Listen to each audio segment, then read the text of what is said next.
Bugün mana 7-iyun 2025-yil.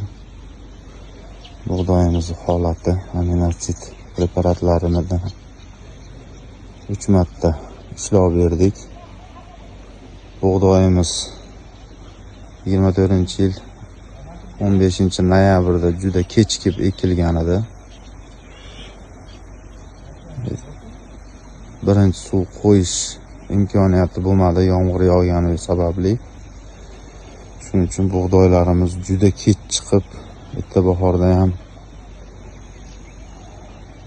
ko'rinmagan edi bug'doy.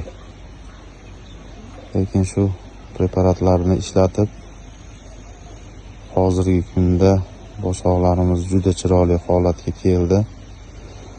Aminotsid korxonasini a'zolariga katta rahmat. Bug'doylarimiz holati juda yaxshi. Mana har bitta bug'doy boshi.